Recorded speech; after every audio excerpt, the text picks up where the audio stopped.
Здравейте на всички! Нека продължим напред с задачите и именно с последното домашно към курса HTML, а именно HTML Semantic Web. Така, първата задачка ще върна тази страница. Както виждате, тази страница си има хейдър, навигация и основно съдържание, section с артикъли или статии на български. Условието на задачата е чрез семантичните тагове да преструктурираме или рефакторираме нашата страница. Както виждате, тук има тагове, които не са валидни, не са правилни, не са коректни и се използват тук. Това трябва да е header, тук трябва да е H1, не е H2. Не е семантично коректно да се започва с заглавие H2. Първо би трябвало да има H1, както знаете. Тук си имаме някакви лист айтъми.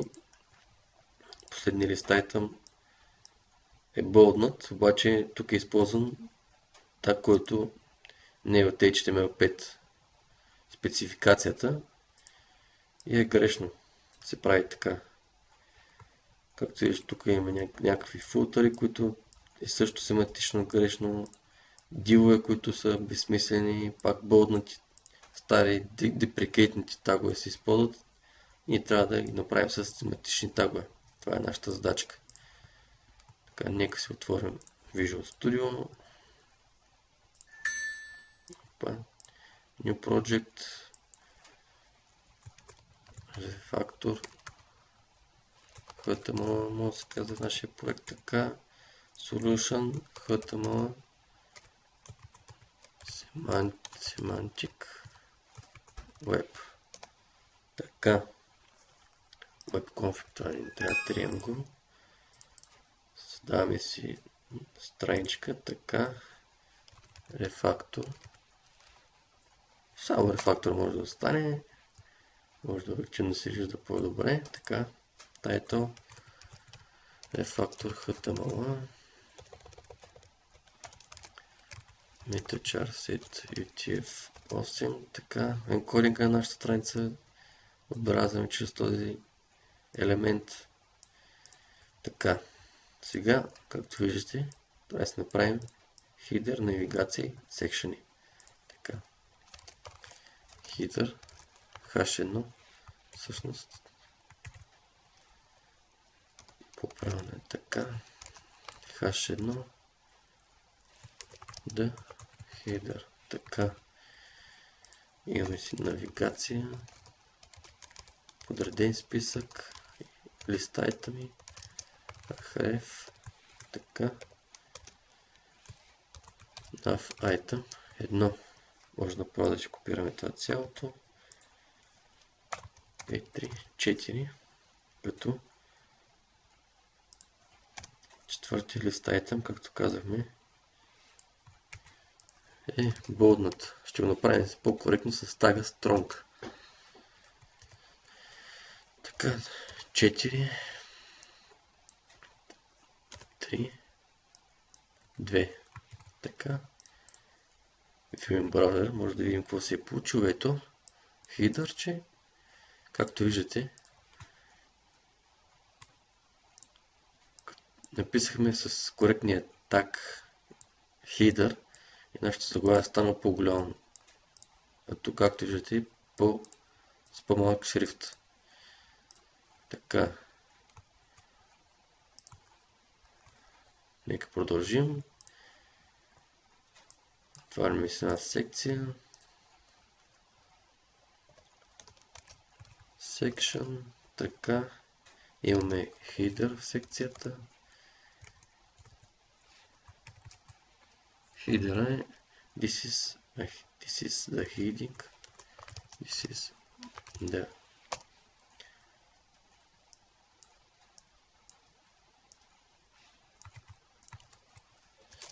heading of the main section.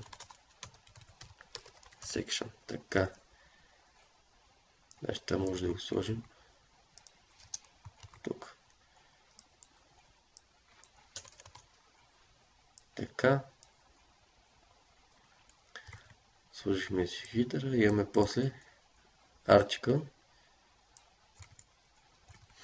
Всъщност имаме грешка. Тук хидър, тук би трябвало да имаме H1. H2 по-точно.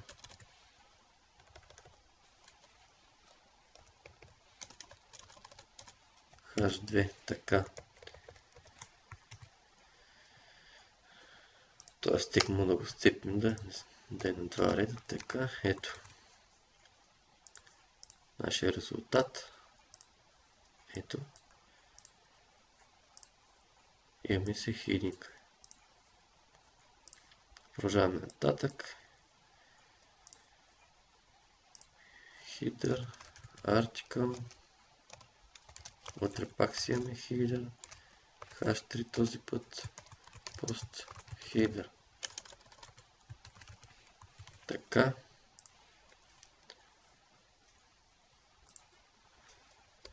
Ето.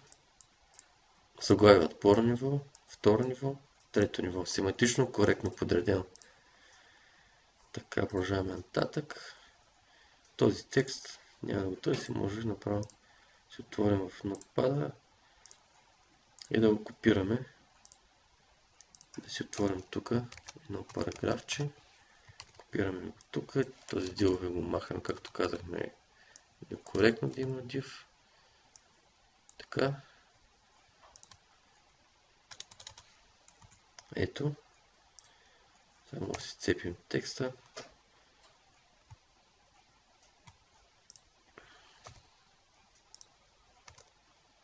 Така.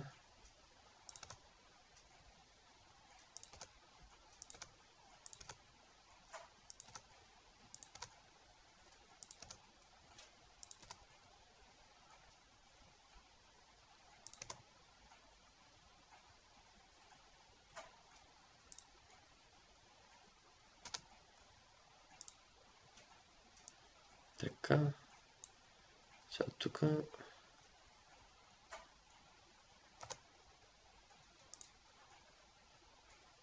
малко некоректно така да се цепи, защото по-добре тук да го сцепим. Така. Ето.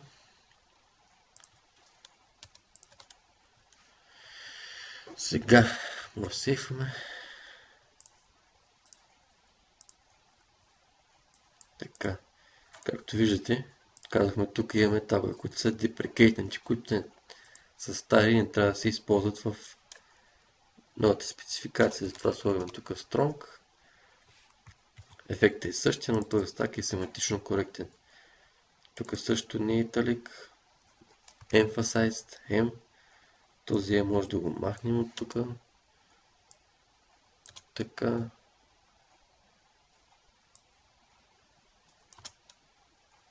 И сега тук може да го сцепим малко.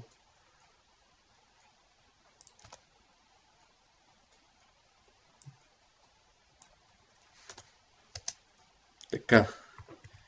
Ето. Ефектът е същия, но вече с семантичните тагове. Strong и Emphasized. Обаче тук до Semper, така. Тай емо кътваме тук и до Semper. Значи трябва да е тук, този така.